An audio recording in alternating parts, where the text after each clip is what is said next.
I very much had to figure out as an owner, how do we move forward? Because how this company has been operating up to this point is not sustainable. All right, real quick, we're going to get back to the episode, but Print Hustlers Conf is this year. We've got an exciting announcement to make. MadeLab is hosting Print Hustlers Conf November 5th. It's starting in Los Angeles, California. So it's November 4th, 5th, and 6th. November 4th is going to be a Printavo Inksoft User Summit. The 5th is going to be a bunch of talks.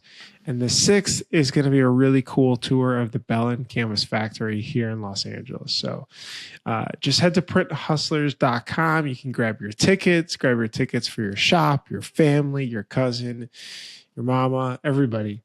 We want to see you there. It should be a lot of fun. It's going to sell out. Yeah, as it always does, it will sell out. So make sure to grab your tickets early, book your travel, and I'll see you there. All right, back to the show.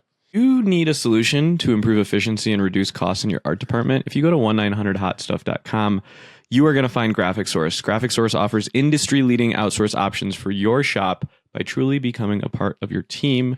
They plug and play with Printavo and other shop management softwares. So when it comes to SEPs, mockups, creative art, order management, embroidery, digitizing, back office admin, or customer service, there's no better company in our industry to work with. They have over 30 years in the game. They really know and understand shop needs and have a proven track record. If you mention the Printavo pod, you'll get 50% off your first vector, SEP, or embroidery order. And we have 3 full-time Graphexers on our team. So Campus Ink uses the graphics team a lot. All right, Bruce, who we got next? Steven, I know you shouldn't be spending all day cleaning your screens. Even if you are, you really need to stop doing that. Easyway's line of environmentally conscious chemicals will get the job done faster and more efficiently, costing you a fraction of the cost per screen. Your favorite chemicals are 701, 842 to help clean dirty screens. But what's really cool about Easyway, they work with 100 plus distributors in the States. But they're there. They're there to help. They're there to help be your partner. They've got great how-tos, best practices, and just support to be able to help make your shop a lot more efficient. Have you heard of Multicraft Daddy? That's Multicraft_Daddy, who has, I think, over 850 followers as of today. But if you need ink supplies or a daddy, Multicraft Screen Printing and Digital Supplies for over 50 years has been providing you with top brands at competitive prices. And if you send him a DM, he's giving away a case of PMI tape per episode. And I think he's been hosting like sip and prints once a month.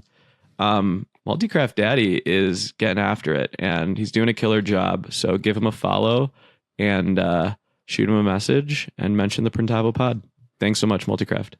Last but not least, Supercolor. You know that Supercolor is the world's best heat transfer. It's made for screen printers by screen printers. They really understand the pressures and expectations of running a screen printing business. And I think they still have like side shops, which is really cool. And honestly, that's why they pride themselves on being very fast and easy to use. They help, especially being in a pinch. I know you've had issues, and they've worked with you and overnighted transfers to be able to get the job done quickly. So check them out, Supercolor. Hopefully, we can get a really cool shop tour with them soon. They've got a beautiful facility, multiple facilities actually, and a new website like form to fill out too to be able to order transfers. So Printavo 15 that gets you 15% off your order. Check them out. And we're live. Scott, you're on vacation. Where did you go? Well, we did a classic American road trip across Kentucky for a full week. And we tried to find every random cool little roadside attraction we could find. We stayed in the wigwams one night. We went to Mammoth Cave National Park. And then we just found all the little weird stuff we could find. Giant forks in the road, Kentucky's Stonehenge, which is a miniature Stonehenge that's in someone's yard. So any like cool roadside attractions we could find, that was our goal. Wow. Is there Stephen, have you looked up wigwam on Google? No. Do I want to? I mean, I'm shocked. Like, so you stayed in this? Yeah. So I think they were originally built like in the 30s, and there was like 12 or 13 across the country. There's only two left. One just happens to be in Kentucky randomly. And the couple that bought it, they bought it in 2020 and have been remodeling it or renovating it back to its original state. And still there's like 2 or 3 units that aren't even complete that you can't stay in yet.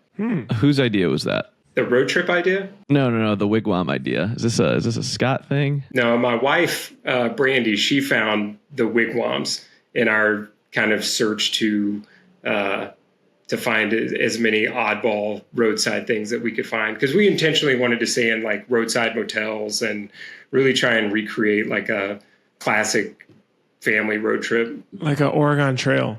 Did you used to play that game? Yeah. Yeah. The bison have gotten sick. None of us died of dysentery. Dysentery. Yeah. Wow. Good memories. Did you rent like a really old minivan, like a 90s wooden? No, we like, just took my wife's car. Yeah, we were just in my wife's car. Bruce, what family car did you have growing up? We had a van. It was a blue van. AC broke.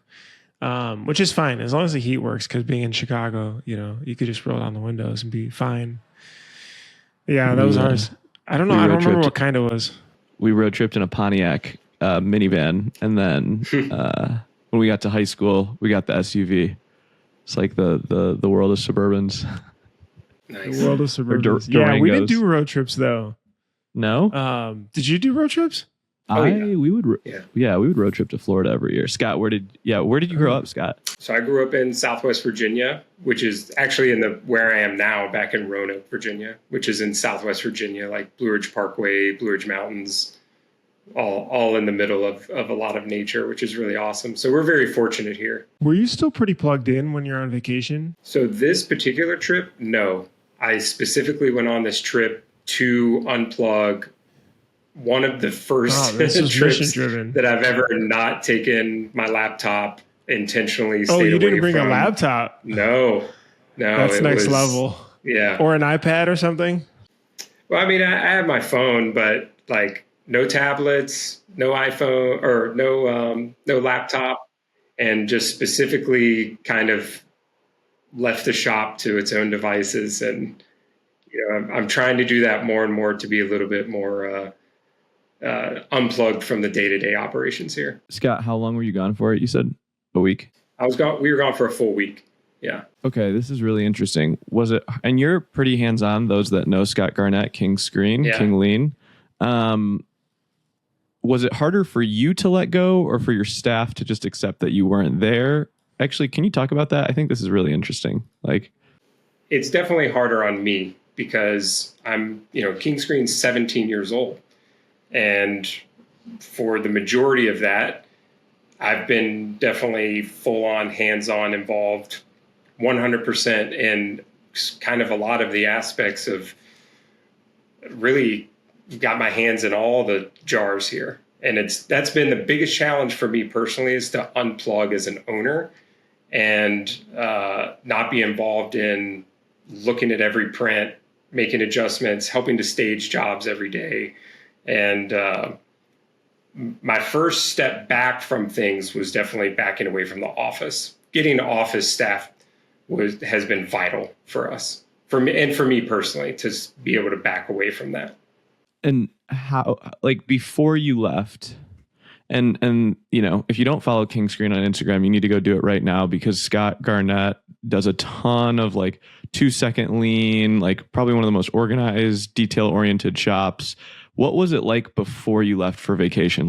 Can you tell us or walk through us the couple of days, before you were about to unplug? So mostly we're mapping the week that I'm going to be gone. So we're a Monday-based shop. So our production schedules is very easily accessible from we have Chromebooks all over the shop. So everyone has access to pulling up Monday, seeing what jobs are going to be needed that week and the status of all of those things. So a lot of it was just kind of going over with the team, these are the jobs that need to be completed on the days they need to be completed. and kind of prepping. So for them, a lot of it's just plug and play, and then just putting into place like checks and balances for press ops to be checking on each other as needed, or making sure if there's going to be any other staff shortages, that how are we going to maintain and fill those needs. And so how did it go? Like you talked about how it was hard for you to unplug, but that did prep you have to that go to the described- Apple store and get a laptop? Yeah. Did you? Yeah. Like how did it go? No, it went great. You know, I was really proud of my team. They really stepped up and took care of it. This is kind of the first time I've really been away for that long and been unavailable, completely unavailable. I did answer a few text messages and stuff, but normally it would be like me hopping on my laptop at night and filling in the gaps or responding to emails even. And I really set out with the intent to not do that on this trip. And it really worked out well. I mean, I was really proud of our team. They really stepped up.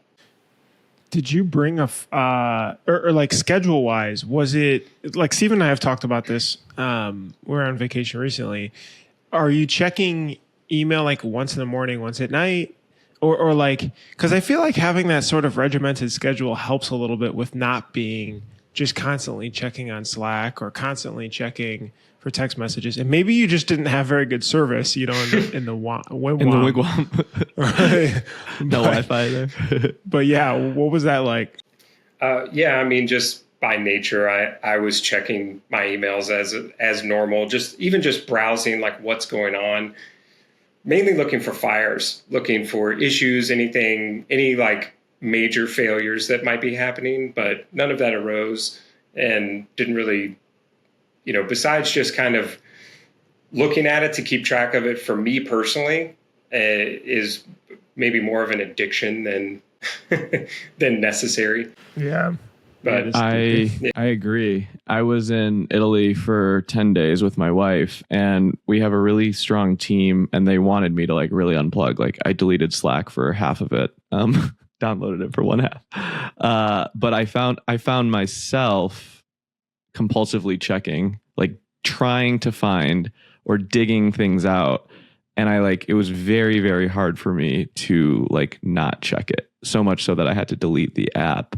And I think there's some merit there where you said like it was hard for me to actually do it. But I get what are your takeaways from that experience? Because I think there's probably a lot of shops hearing this being like, I can't step away from my shop right now, or when I leave, everything goes to shit, or like, you know, we've heard this over and over again. What were your big lessons learned? Well, the big lesson is for me, my takeaway is that I'm also not in that place. You know, the shop's really not in a position currently to function without my daily involvement. So for me, the trip really highlighted that as a shop weakness. And it really, you know, really gave me the perspective of like, these are the things I need to work on. These are the processes that need to get documented. These are the things that I need to put in place so that it's less of a problem next time. Because being a lean shop, it's about continuous improvement. And so the truth is I wasn't in a position to step away. I wasn't in a position to not take a laptop on the trip. And so it's just really about, for me, it was about just diving into that and just kind of discovering where the weaknesses were so that those can be addressed in the future. It's like a stress test. Oh, yeah, absolutely. And we've put a lot in place. You know, I came across this Chrome plugin called Tango. The website's tango.us. It documents I saw this the other day. Yes, step-by-step guides, and we were very easy. It was very easy for us to create a library of simple daily tasks very, very quickly. I mean, basically, I recorded everything that I did for about 2 or 3 days, and we've got, I think we're over 24 PDF tutorial guides in our Tango library now. That's everything from and we separated it, how to order transfers from 613, how to order shirts from S&S, how to order shirts from Alpha Broder, or every little thing that I may have sat down and done over the course of those 2 days. we just documented those. Really raw, it was message over method. So you can go in and edit those PDFs, and you can circle things in the screenshots that it takes. But having those guidelines, which of course here translates to QR codes on things. So how to make a shipping label, that Tango PDF is access to a QR code that's at the shipping station. And so and it's all public access. So anybody can scan it with their phone and they can pull that up. And so things like that. So trying to empower the staff with everything they need to eliminate just remedial questions over and over again every single day, or having those particular tasks be reliant on a specific person, usually me. So it's like you kill the question. Yeah. Yeah. Go ahead, Bruce. There's another one that I just saw pop up that I have to try today, actually, because a friend sent it to me yesterday. Getguru.com. And kind of similar to Tango, but what it's doing is it's mining your existing info. So Slacks and Google Docs. Interesting. It's starting to create a knowledge base for you. Because, I don't know, for us, we have a lot of things that go through Slack. So questions, just being remote and everything. So constant questions. But then you've got new people that come in. Obviously, they ask the same things. And if someone just isn't dedicated to documenting, like you said, then it just keeps popping up, understandably so.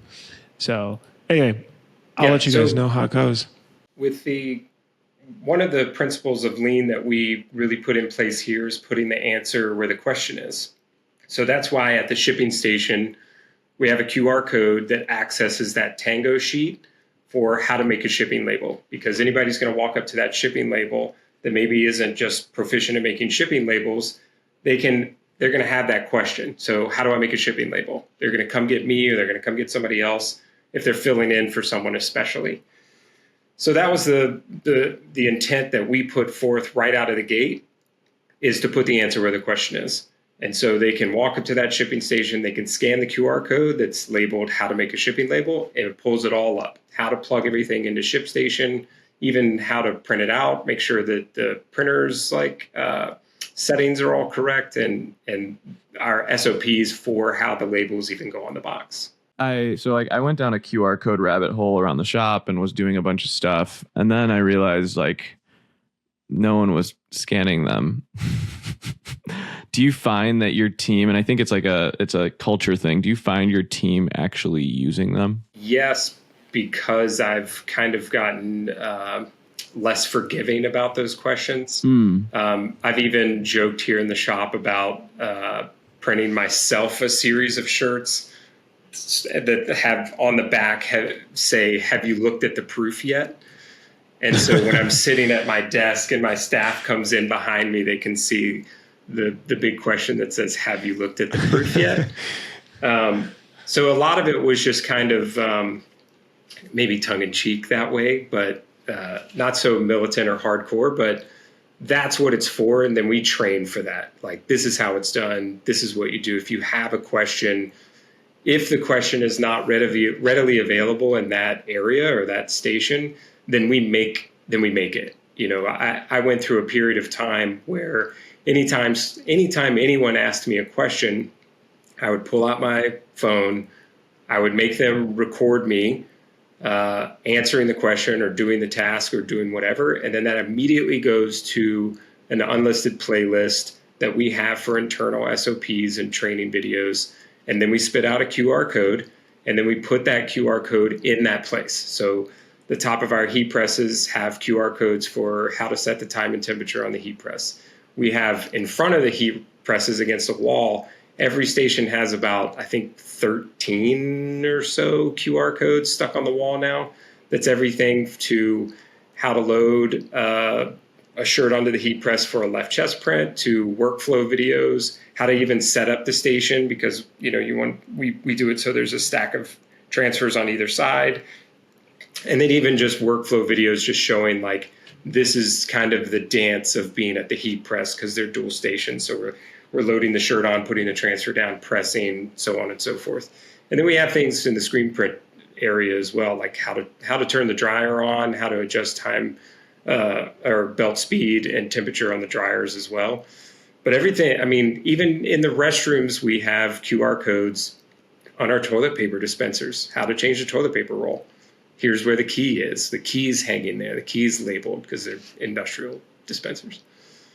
So we strive really hard to put the answer where the question is, which means that question shouldn't be asked again. Do you have an integrator that does this, Scott, or is this mostly you? It is almost entirely me. Gotcha. Yeah. So this is like, I think that's really interesting. Have you ever thought about finding like one person that you can kind of clone yourself and be like, okay, like now, I guess that's what like a COO would, like a head of ops would kind of do kind of thing. Sure. Do you have any right-hand people that like embrace it as much as you do, or? All right, real quick, I got to tell you something. This is really interesting, and here's why. We formed a company called Printavo. You may have heard of it, but it has 3 different brands right now: Printavo, Inksoft, and Graphics. So we're all sister companies now, a big happy family. What we're able to do is Printavo's managing your shop management and workflow organization. Inksoft can run your website and handle online stores at scale. So running multiple different stores for fundraisers, schools, company stores, and everything in between. And Graphics Flow is a brand new product to be able to help reduce all the back and forth with art. So it has a huge art library that you can put on your website so customers can see and pluck what they want. Plus, you can also be able to collect different ideas and send them to customers to approve as well. Really, really cool. Plus, in-app editing. It's like Canva, but specifically for shops. All right, check it out. All those brands are on Printavo.com. That's Printavo.com. All right, thanks. So my team has gotten really on board with it. And yeah, we've got a couple like people that now we've gotten to a point now when I bring improvements to the table, they now get questioned. And so, which is awesome. That's great that our culture is really reaching a point to where I'm presenting, hey, I think we should do this, or here's a QR code process system that we're going to try and implement. And then immediately I'm getting not pushback, but critiquing, where it's like, well, is that over processing? Would it make more sense if we just moved that table over here and had it on this side? Would it make more sense if we had a temperature gun for the front and the back of the dryer, and anything that the case may be? And so the culture is starting to sort of blossom into that, where they're having ideas, they're critiquing my ideas, which is the ultimate goal. I mean, it's supposed to be continuous improvement, and that means like myself more than anybody. How long before each of those stages happen, right? So it's like stage 1 was you pushing this forward and forcing it down people's throats. Then stage 2 maybe is, oh, someone actually just scanned this. And maybe Tango US has some analytics or something that you can see views. And then stage 3 is the mecca, right? Which is people are giving feedback back and contributing. Like what were the lengths of those? So it was obvious, definitely it was me bringing this to the table first. And, I've been plugged into Lean for a few years now, and kind of introducing it to everyone wasn't an easy process. And just by nature, everyone's like, well, that's great, but I have always just done it this way. And I'm used to walking over to this table or whatever to retrieve whatever it is they may need. And so do I really need it right here in front of me, or do I need quicker access to something? Or I think for us, the real aha moment for the whole team was when we put into place our Kanban system for not only just retrieving supplies, but reordering supplies. And so our Kanban system, it's a physical card that goes into a packing slip pouch that we stick onto whatever the product may be. And it's going to have what that supply is, where the supply comes from, our minimum stock level, and then a QR code, which goes to a Monday form, which then updates a Monday board that notifies the office, but it comes to me that supply needs to be ordered. That QR code then goes into a tray that's in that area. So in the darkroom, for instance, on emulsion buckets, we typically buy like 4 gallons at a time. And so our minimum stock level for emulsion on the shelf is 2 gallons. So we'll take 2 gallon, leave the buckets in the boxes. We'll put that label across the 2 boxes. And so to access those last 2 gallons, which is our minimum stock level, you have to remove that card because we put it across the box. That label goes across the box. So in order to open it, you have to remove that card. You scan it, opens up the form. You just submit that the emulsion is needed. That updates a Monday form, which notifies me to order emulsion. That card then goes in the tray, which tells everyone else that it's already been scanned, and we've submitted to the Monday board that needs to be ordered. It also leaves enough product on the shelf to buy us the time for the new product to arrive. Really overkill for us. And then when that new emulsion arrives, we take that card, put it back into a sleeve, put it on the next 2 boxes, and that goes into the back stock. And so it almost it hits them like when they get to that card, they're like, oh, here's the card. It's like you almost hide it, if that makes sense. And so our original Kanban system, we had, excuse me, we had I was using a jewelry organizer actually, and they would bring me the physical card, but say from the dark rooms on the other side of the building. So they got to bring that physical card all the way to my office and put it in this organizer. Our new system, they don't even have to leave that area. They just take it off the product, scan it, submit it, and then they put it in the tray right there on the wall in each area where the supplies are kept. Same thing in the bathroom. There's like one in the bathroom as well. How many months, though, was it until the team accepted this new? Because even with a 2-second lane integrator that we had talk at Print Hustlers last year, of which Print Hustlers 2023 will be in Newport. Make sure you go to printhustlers.com to get your tickets. If they mentioned it took time before people actually accepted it as well. It does. Was it like 6 months for you guys, 3 months, a year before people were like, oh, okay, I get it. This is helpful. Once we implemented this newer system, it kind of makes it to where that's just how it's done. So, and then me just being a little bit more firm with like, when someone comes in, and it still happens occasionally, someone will come and tell me, we're almost out of this. And then my response will be, did you pull the Kanban card? Did you scan the Kanban card? Which I'm going to already know because I'm going to have gotten a notification about it already. And so a lot of it was just, again, kind of, it's really has been more disciplined for myself to not just jump in and do it really quick. I've had to, with intention, back away from those types of behaviors because I'm just so used to, okay, great. And then my ADHD brain will just completely stop what I'm working on right now. And I will order that thing. And then I'll get up and go get a drink, and then I'll get a snack, and then I'll check on production. And then the thing I was working on has gotten completely on the back burner. So for me personally, it's been a great benefit to me as well to put in this system. And so having a system that involves really the team just taking it on themselves has been crucial. But it wasn't overnight. I mean, it's kind of like,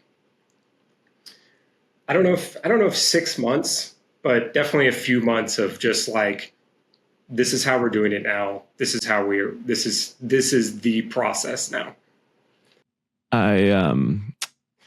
First of all, it takes a tremendous amount of discipline for an owner to do that, because I think like we go to Print Hustlers, we listen to, someone talk, we buy the book, we do it for 2 weeks, and then it kind of like fizzles away. So like there's a sense of discipline.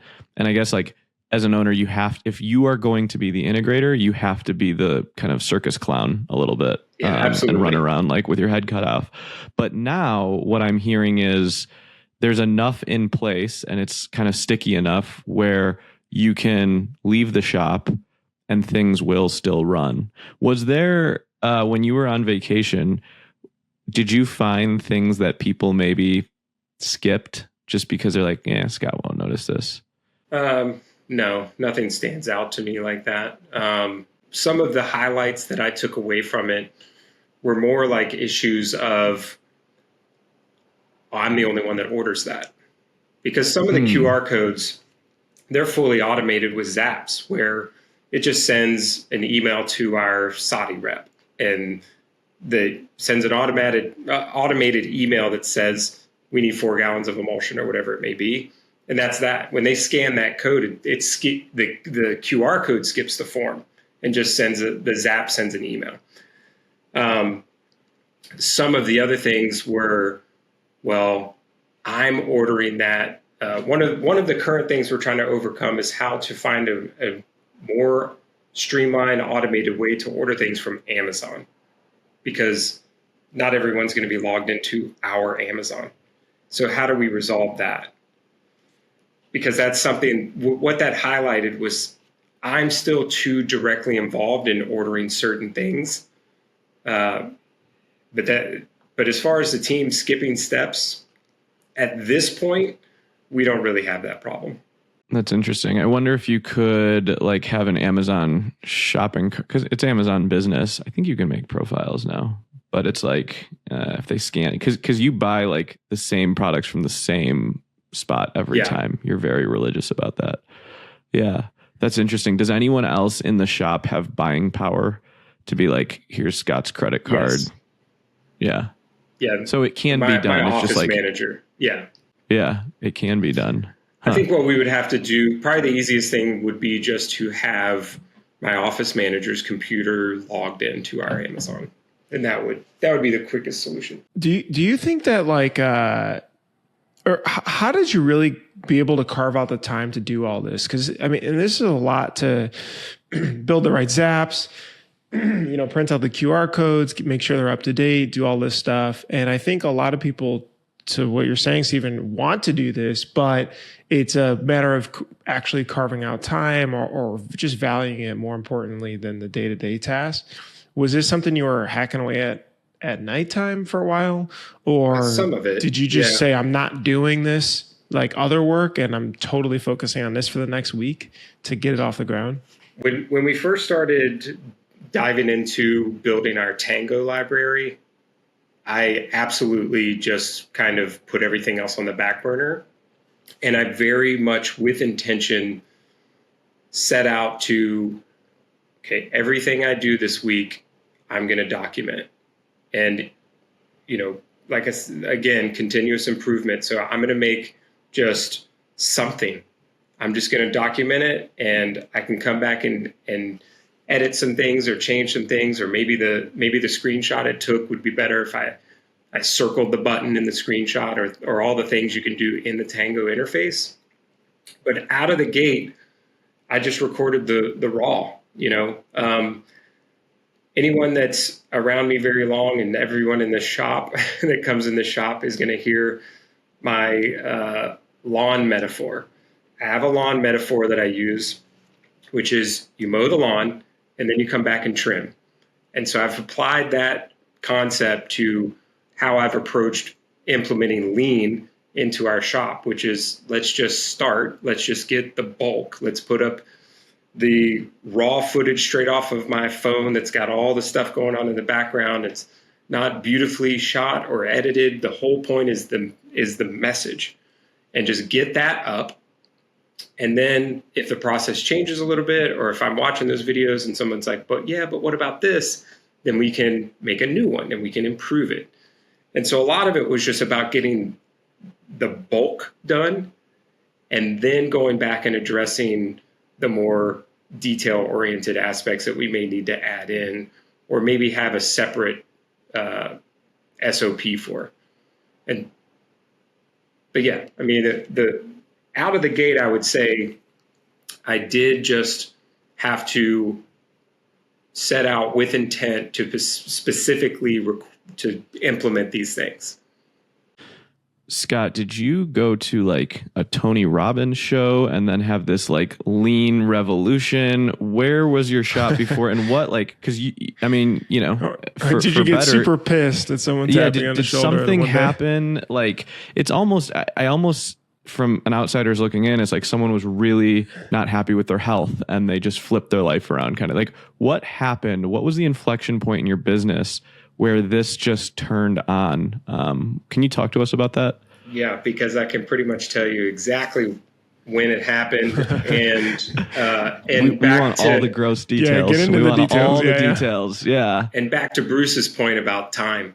One of the greatest gifts that 2020 gave us was time, and the time to reflect and the time to reset.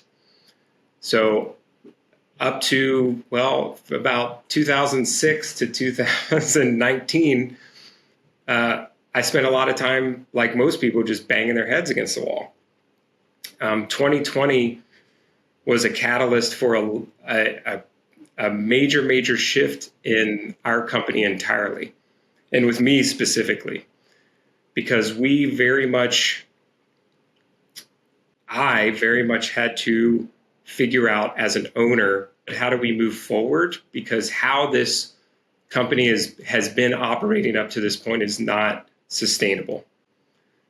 I've been screen printing since the mid 90s. I started King Screen in 2006. And anybody that's been in screen printing, especially involved in daily production for any period of time, really learns very quickly how physically demanding that is. And so as I'm getting older, I know that physically I'm on the far end of the road that involves me leaving day-to-day production physically. And so, and from a shop perspective, the biggest thing that 2020 did for me was to really hammer in the necessity for us to figure out a way for us to handle our current capacity and our capacity moving forward with not just less involvement for me, but how do we operate the shop with perhaps less staff entirely, is what I think all of us were feeling in 2020. And so what I was looking for was, how do I get maybe not a clone of myself, but how do I get more time back? How do I walk into a shop for seven months out of 2020, I was coming into King Screen alone, just me. And so how do you do that? How do you go from a staff of 9 to me for 7 months? And then, the first staff that we brought back was office staff. And so, and other than that, the majority of the time I was coming in every day. My wife was doing office work remotely from home because 2020 made her an overnight homeschool teacher. We built out a classroom in the mudroom of our house, and my wife has a degree in that. So she became a legit teacher and was teaching our children in the classroom we built in our home. And so there becomes that need to provide kicked in strong, and that need of survival and the fight or flight. And I've been nothing in my life but a fighter. I'm not going to sit at home, and I'm not going to just wait it out. I sat down to figure out, how do we do it moving forward? And 2020 was the biggest catalyst for what ultimately led to us implementing more transfers into our business, because that became the solution for us to handle smaller volume stuff in a less without as much demand for pre and post production. Yeah, let's talk about this, because this was actually why I thought it would be great to chat with you. But you started with something that was also very interesting, which is vacation, and I find that fascinating because it is mentally addicting to not unplug. Matt Marcotte, industry consultant, implementer extraordinaire, just good guy Marcotte, said that you guys were doing a lot more transfers than screen printing. He's like, you should chat with Scott at King Screen, because he's doing some really interesting stuff. So, it sounds like you transitioned there, but kind of fast forward to today real quick. What is the differences between how you're splitting the business in your shop and like which one dominates now? So heat transfers are just a tool. That's how we view it. For us, heat transfers aren't a replacement for screen printing. They're an addition to our capacity and our toolbox. I can't say that either is really dominating because they're handling different needs for our clients. We're going to know out of the gate which clients we can give a transfer to and which ones we can't. That's been not a difficult learning curve. I mean, we really deep dove into transfers in 2020 as a solution. Because of masks, right? Like that was the easiest way to decorate on a mask, or yes. What was? Yeah, I mean, I screen printed 0 masks. Every mask we ever produced out of this facility was done in some type of transfer. In 2020, we invested in 3 MEM heat presses. We brought those in as a solution for not only just decorating masks and things like that for quick and easy turn with lower overhead for us and effort for me personally, because like I said, I was coming in the shop a lot on my own, but it completely eliminated the necessity for pre and post production. So backing up to 2019 really quick, I was shopping for auto reclaim equipment, and I'd gotten quotes from all types of companies, and I was looking at all the ones because we were drowning in our auto reclaim area. And so I started the lean mind kicked in of asking why 5 times. Why do I need an auto reclaim? It's a very hefty investment. Well, it's because we're reclaiming this many screens every week. Well, why are we reclaiming that many screens every week? Well, because our average job is requiring this many screens. And so just kind of going down that rabbit hole, we realized we're doing a significant amount of orders that are 50 pieces or under is where we originally started like looking at it. And could we shift a significant amount of that business to some type of transfer or heat applied product? And the answer became, it was almost instantly like, well, yes, of course. Like, you have not only screen printed transfers, but Supercolor, DTF, and then hybrid options as well. In doing that, we just kind of started doing it. And I had done I had some experience in heat transfers in the past, but of course the technology is night and day.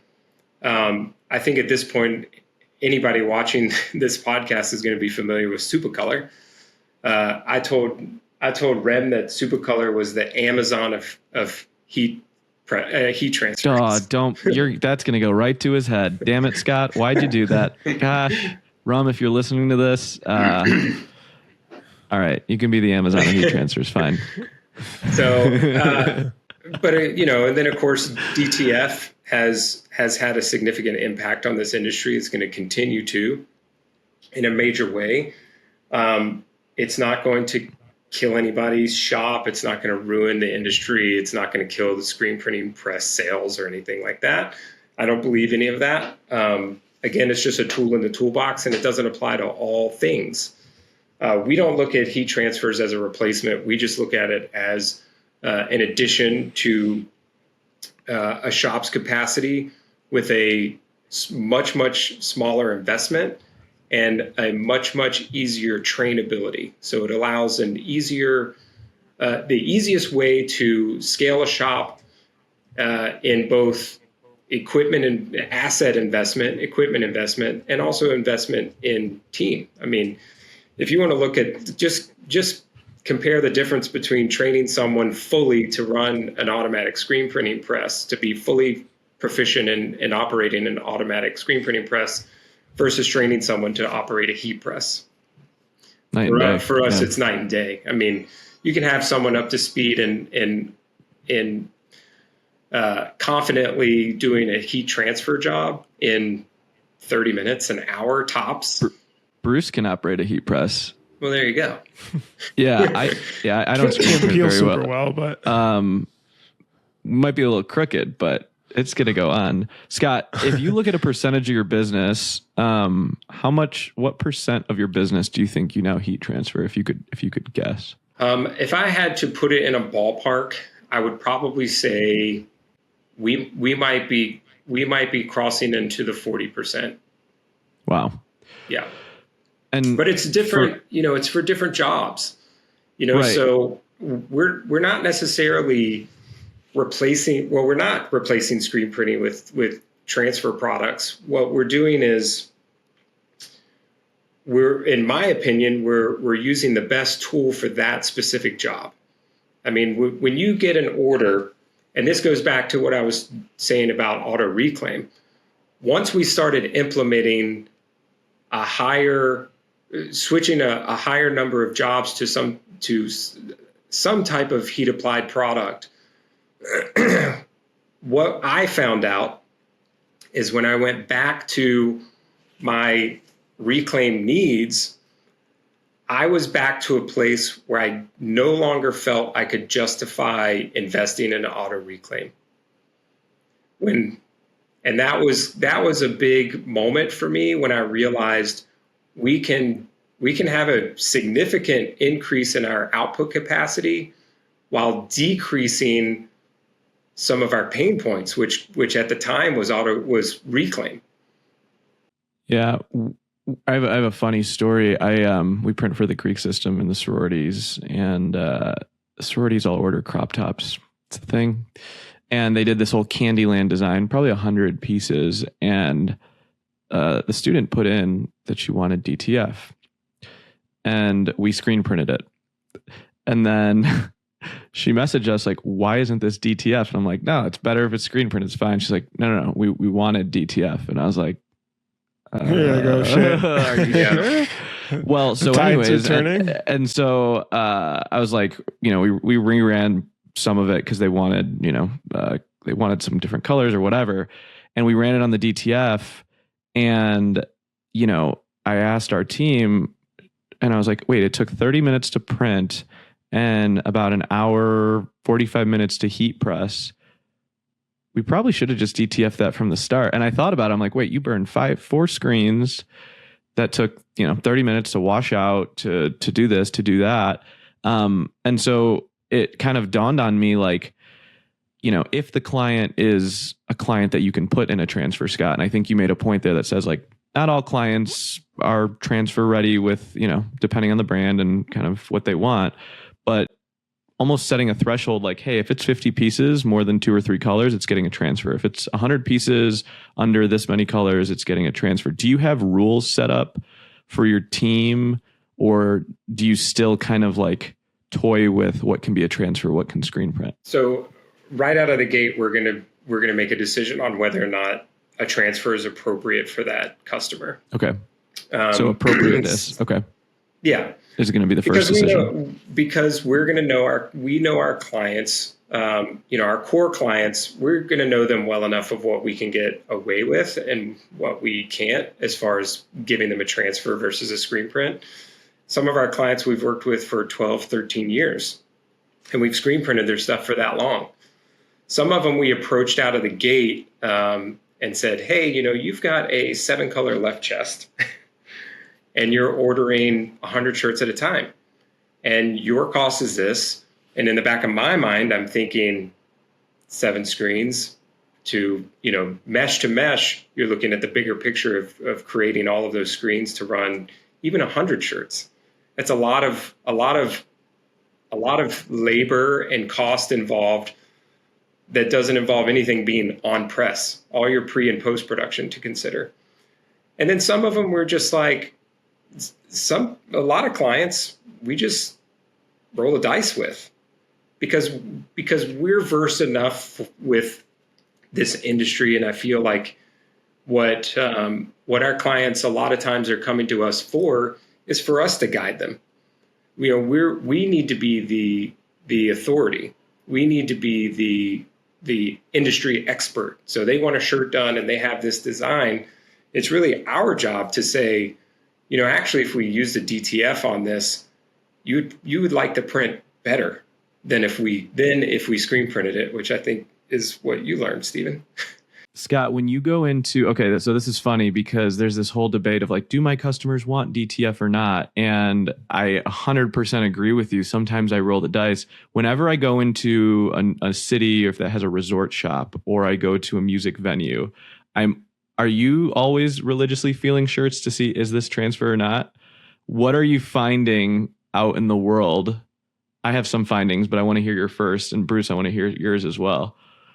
So I'm obviously seeing more and more transfers of some type, either DTF and or the increase of even screen printed transfers, or some type of hybrid like Supercolor.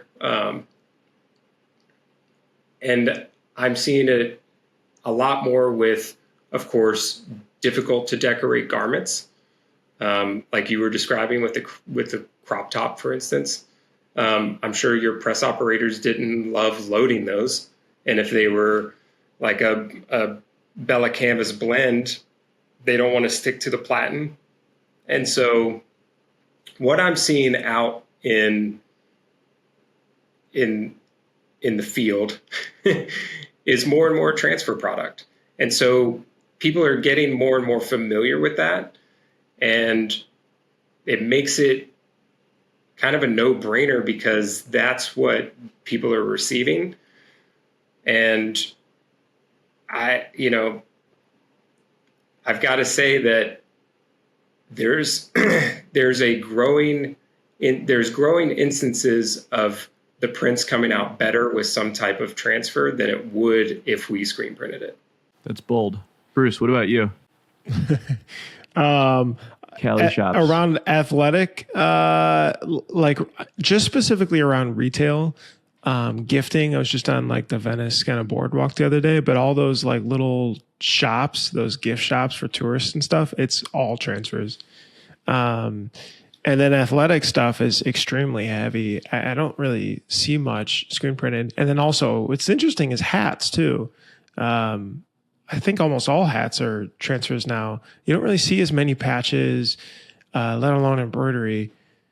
So that's kind of fascinating. But I'm not in the music scene as much, so I don't see much there. Although we went to that Drake concert, and that seemed to be all screen printed, which maybe that's like a nostalgic type thing where they want folks to have it just like they had it 20 or 30 years ago.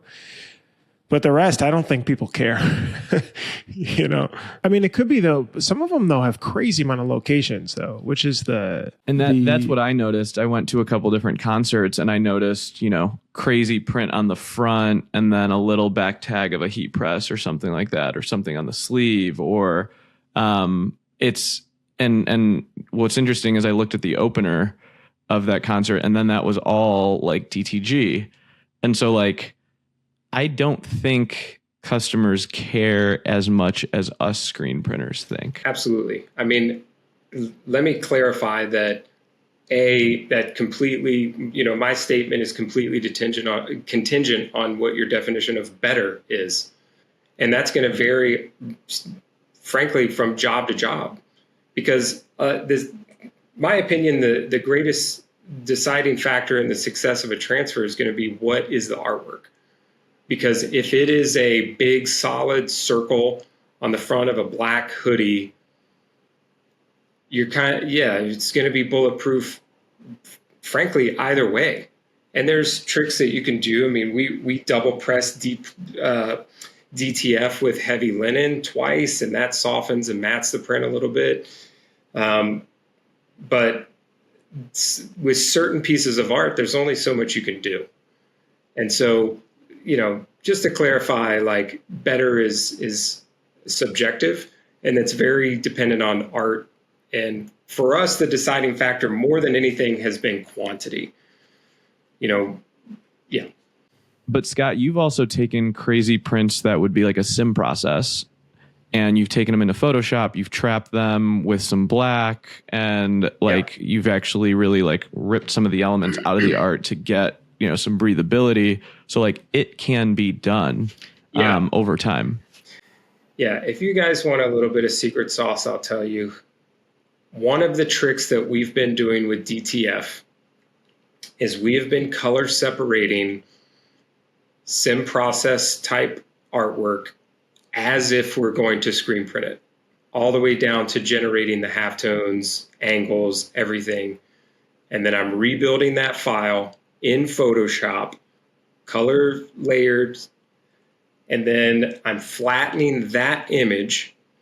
And then one of my secrets I'll let out is I'm generally adding 1 or 2 pixel stroke of whatever shirt color it's going on, and then exporting that transparent PNG.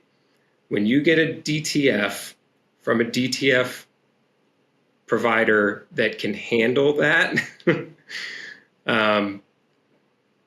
I would venture to say that we're seeing results that are practically indistinguishable from sim process screen printing. Yep. It does not feel like Super a transfer does that at thin. all.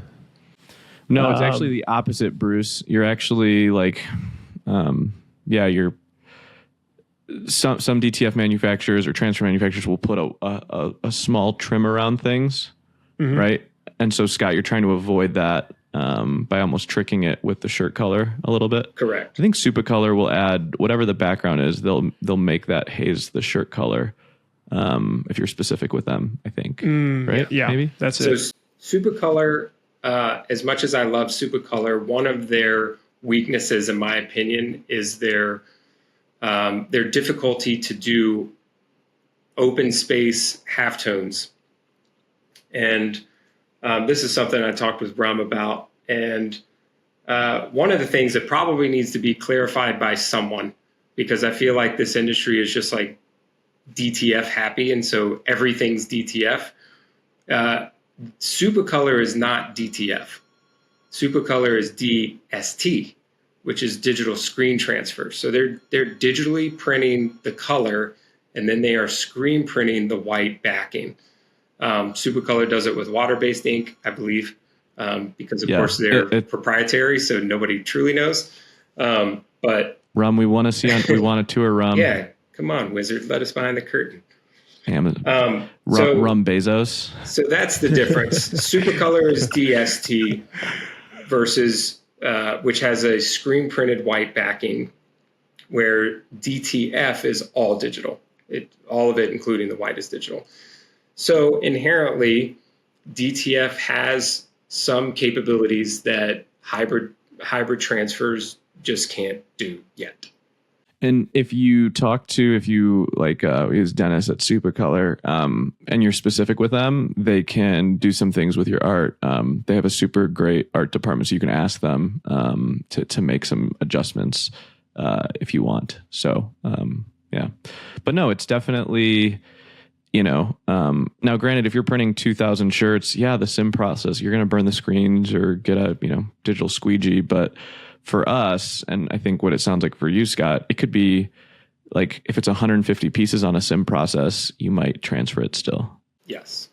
Yeah, we just recently did a 300 piece job that was a 7-color left chest, 7-color back, and we did the whole job in transfers in DTF. And our arsenal, we now have 6 MEM dual shuttles. And so our arsenal of heat presses, we had that job done, I would say, casually in under 2 hours. Wow. If you just think about how many screens that is, that's insane. And so for me, that was the big selling point for transfers, is eliminating pre and post production, which you have to look at from a cost perspective of what you're charging for a job. Are you charging correctly in order to cover the expenses that a lot of people skip over? And for the diehard screen printers, even me, myself, I even needed the proof of concept for myself to look at it from a perspective of, yes, standing at a heat press, putting transfers on seems so much slower than just screen printing a job. But most people are looking at from the perspective of just the on-press production part of it. But the grander picture is how much time is spent. We say mesh to mesh. So you're taking a blank mesh screen, you're coating it, it's drying, you're imaging it, you're washing it out, it's drying, it's getting prepped, it's getting set up on the press, registration, press checks, press test prints, printing the job, running the job, breaking the job down, cleaning the squeegees and flood bars, cleaning and reclaiming the screen. So mesh to mesh, that whole process. Or you're opening a box of transfers from Supercolor or Howard's or 613 or MF Expressions or somewhere overseas.